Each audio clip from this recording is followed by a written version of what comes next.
The crazy South African and the subdued robot man go head-to-head in the social media space. The drama really started back in October of 2022, when Twitter just kept tripping over ever since Elon Musk took over. Soon, problems with Twitter's verification was causing chaos in the real world. Stock markets became confused. They could not tell the difference between the Twitter account of a real company or just some troll online. And nobody really knew what was going on. But over in the other corner, Zuckerberg was watching all of this closely, and he was waiting.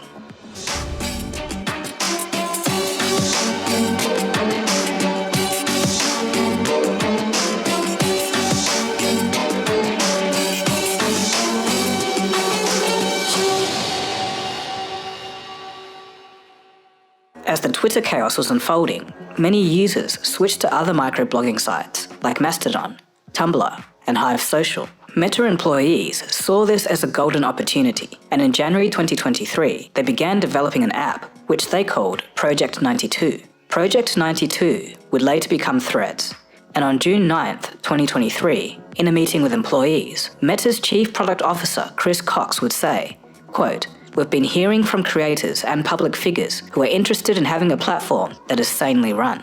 End quote. It was a stab at Elon. On the 5th of July, Threads is launched. The public was skeptical, but to the shock of everyone, within just one day, Threads reaches 30 million users. For context, Twitter took 4 years to reach the same number. Elon was furious and decides to sue Mark. July 6th, 2023, Zuckerberg does something unexpected. After not tweeting in 11 years, he taunts Mark with a meme. Within 5 days, Threads would have 100 million users, about 30% of Twitter's user base, and at the same time, Twitter's traffic began tanking. After this, Musk begins berating Zuckerberg on Twitter. It looks like things are getting heated, but what is all the fuss about? Is Threads really that big of a threat to Twitter? Obviously, these 100 million sign-ups on Threads is all just hype right now, but what happens next? What about the risk of a meta monopoly? And what about security concerns? In this episode, we'll take a look. But also in this story, there's a detail that I haven't heard many other people talk about. Meta plans to use an open, decentralized technology. You could theoretically write a post on Facebook, see it on Twitter, or comment on an Instagram post and see it on TikTok. In short, apps become nothing but an interface skin to view social interactions. This is the biggest major change in social media in 15 years. Threads is a Twitter clone for real-time updates and public conversations. The main difference at the moment is in its features and culture. On Twitter, anything goes. But on Threads, they're actively not going to encourage politics or hard news. Within several hours, the platform amassed over 2 million users. After one day, it reached 30 million. And at this point, this made Threads the most rapidly downloaded app in history, surpassing the previous record set by ChatGPT. At the time of writing, Threads has over 100 million users, about 30% of what Twitter has. So the real reason for this fast adoption is not the fact that Threads is a better app than Twitter. It's more so that Zuckerberg has done something very clever.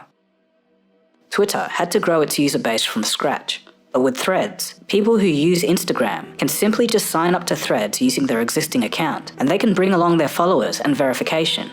Getting people to download and sign up for a brand new social media platform is hard.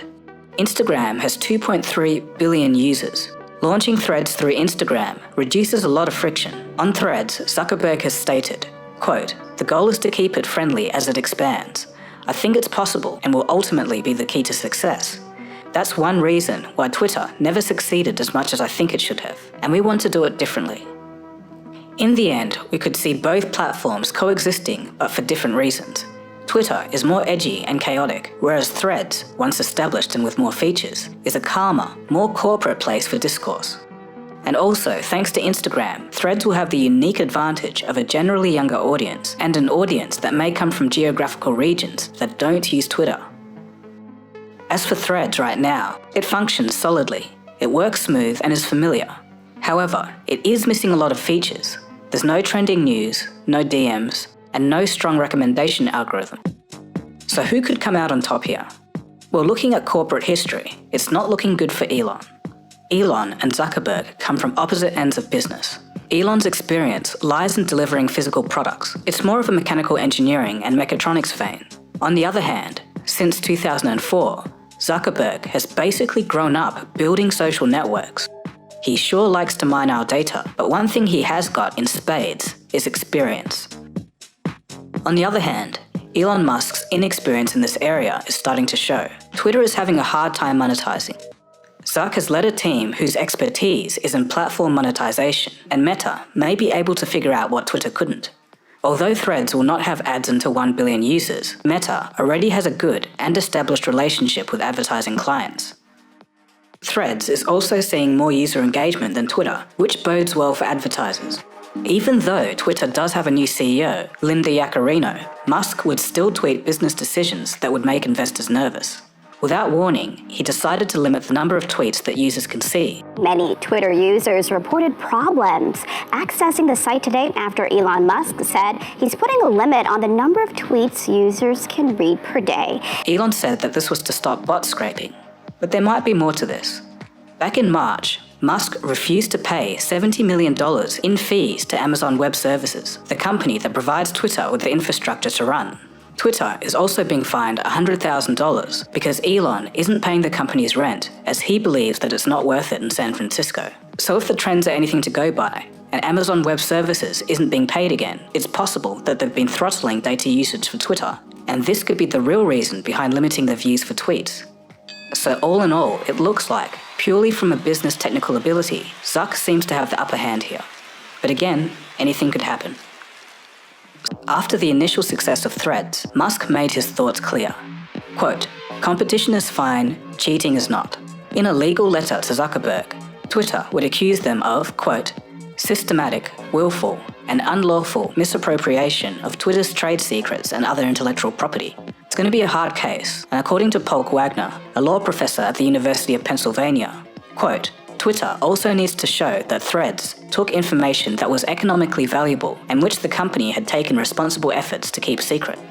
Twitter had also claimed that Meta had taken ex-employees who, quote, "had and continue to have access to Twitter's trade secrets and other highly confidential information," end quote. And they called Threads a, quote, "copycat app." Ironically, Musk had previously tweeted that the geniuses that he fired should be able to find jobs elsewhere. Today's social media companies are much bigger than they were then, and Zuckerberg is on his way to a social media app monopoly, with Facebook, Instagram, WhatsApp, Messenger, and now Threads all under his belt. If for any reason Meta was persuaded to block a trending topic or sway popular opinion, it's just that little bit easier for them to do now. What happens next is anyone's guess, but this should be looked at closely.